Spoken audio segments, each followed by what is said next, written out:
Hai semua, welcome to Yellow Nita. Hari ini aku tuh mau coba review vacuum cleaner mereknya Derma. Tipenya itu DX118C. Ini kurang lebih aku udah pakai 2 tahun.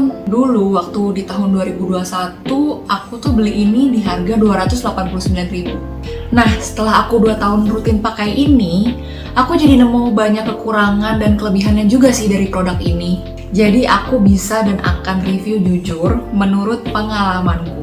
Nah, sekarang aku mau bahas speknya dulu ya. Kita itu dapat 3 kepala sambungan buat si penyedotnya. Ada yang pakai brush, ada yang buat lantai, sama satu lagi ada yang flat. Oke, langsung aja kita coba 3-tiganya. Here we go! Nah, misalnya nih Bun, kita lagi naker tepung, Oh no! terus tumpah gitu di meja. Kita bisa pakai kepala brush ini, karena lebih cocok buat di meja kayak gini. Bentuknya lebih kecil, jadi lebih ramping aja gitu di meja. Terus biasanya nih, pas lagi ngemil, pasti ada aja kan kayak remah-remah yang jatuh bertebaran.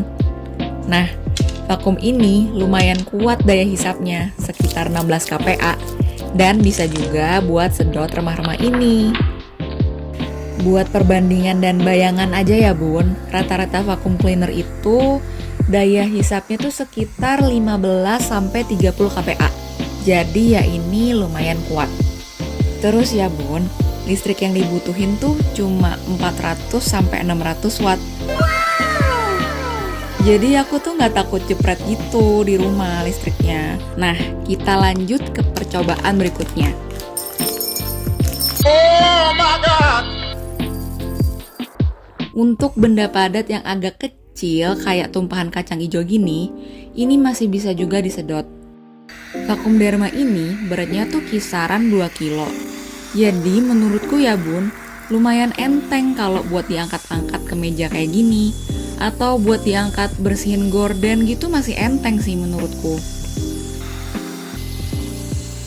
Oke, kita lanjut pasang gagangnya. Tuh aku lakban ya, soalnya tuh emang udah sempet patah. Terus kita ganti kepalanya pakai yang beroda ini ya. Ini tuh biasanya buat bersihin lantai atau karpet. Oke, kita lanjut ke ilustrasi berikutnya nih. Misalnya, rumah bunda lagi kayak kapal pecah parah. Sengaja nih ya ilustrasinya aku bikin rumahku kayak kapal pecah sepecah-pecahnya demi review buat para bunda.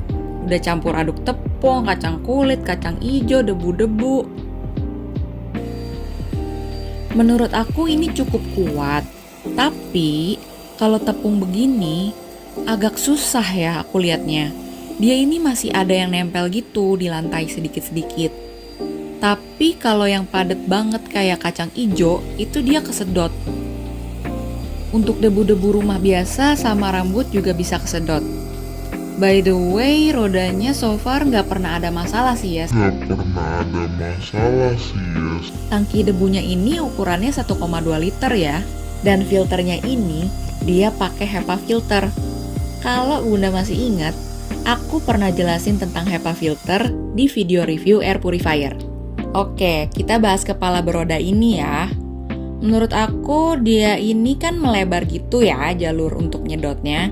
Jadi daya hisapnya tuh nggak terpusat di satu titik gitu, nggak kayak yang brush tadi. Jadi menurutku untuk yang terlalu halus kayak butiran tepung begini, kurang keangkat gitu. Apalagi tepung gini kan suka nempel. Lanjut lagi, sekarang aku nyoba kepala yang flat ini ya, buat sudut-sudut yang susah dijangkau kayak sudut pintu. Menurut aku ini oke ya, bisa kalian lihat sendiri debunya itu langsung keangkat. Kecuali debunya yang udah nempel banget, yang udah bertahun-tahun, ya memang itu harus dilap pakai kain. Nah, kelebihannya itu apa sih? Selain harganya murah di bawah 300.000, vakum ini tuh efisien tempat ya. Karena bisa disenderin di tembok kayak gini, ramping. Atau bisa juga dipretelin satu-satu kayak gini. Dan bisa disimpan di lemari. Jadi memang nggak makan tempat. Terus karena ini lumayan ringan dan kita dapat 3 extension, jadi menurut aku tuh ini masih cukup multifungsi. Nah, yang terakhir, listriknya ini tuh nggak terlalu gede wattnya, cuma 600 watt. Jadi aku tuh nggak takut listrik di tempatku tuh jepret, dan juga nggak takut tagihan listrikku membengkak. Kekurangannya, ini tangki debunya kan nempel di bawah ya, dan bentuknya tuh kayak betis kayak gini. Jadi aku punya kendala, kalau nyedot kolong yang agak rendah kayak sofaku ini, jadi tuh nggak bisa masuk karena nggak muat ke pentok tangki debu. Jadi nggak efisien sih kalau rumahnya itu banyak kolong-kolong rendah kayak aku gini. Terus kalau aku mau buang debunya nih dari tangki, menurutku masih agak butuh effort ya. Karena tuh aku harus copotin, pretelin, dan bongkar-bongkar. Sebenarnya nggak susah sih nyopotnya, cuma ya banyak langkahnya aja. Jadi kayak harus diangkat dulu, ditahan pakai 2 tangan, terus dicabut. Terus HEPA filternya kita keluarin dulu, baru deh kita bisa buang kotorannya. Kalau bunda orangnya mageran nih, kayak aku, pasti bakal ngerasa ini kurang simple sih. Terus satu lagi, cantolan kabelnya nih pendek kecil kayak gini. Jadi mau nggak mau aku harus gulung pakai perkiraan sendiri kira-kira ngegulungnya sekecil apa. Apalagi kalau aku lagi buru-buru gitu, pasti agak ngasal sih ngegulungnya. Alhasil ya kalau lagi buru-buru dan kesel ya jelek begini deh. Wow. Oh iya, terus setelah 2 tahun pakai, ceklekan penyambung batang ini tuh patah. Entah aku makainya yang barbar, apa emang ini tuh lemah. Pokoknya kesel banget aku nggak bisa nyeklek gitu loh. Jadinya...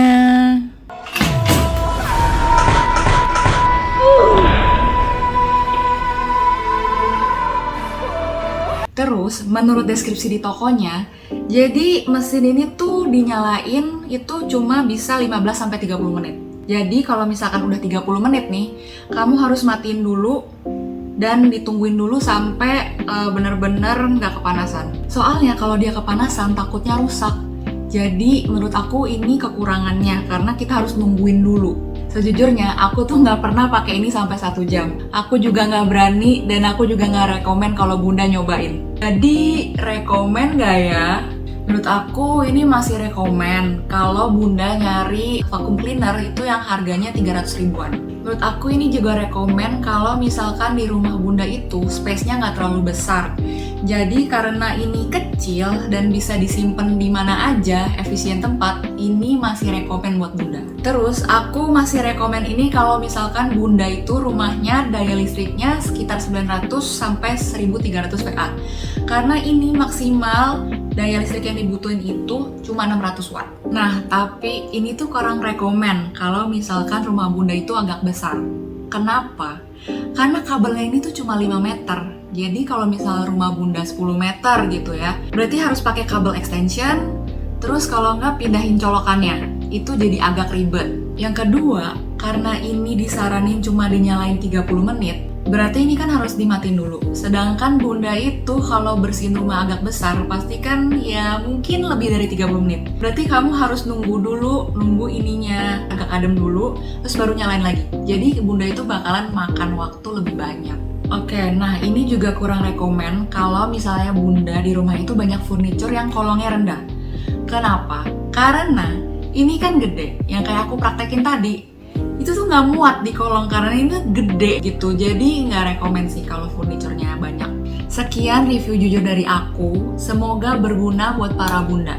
Dan kalau masih ada yang mau ditanyain atau mau request review produk lain, bisa langsung komen di video ini. Jangan lupa like, share, dan subscribe Yellow Nita. Bye-bye!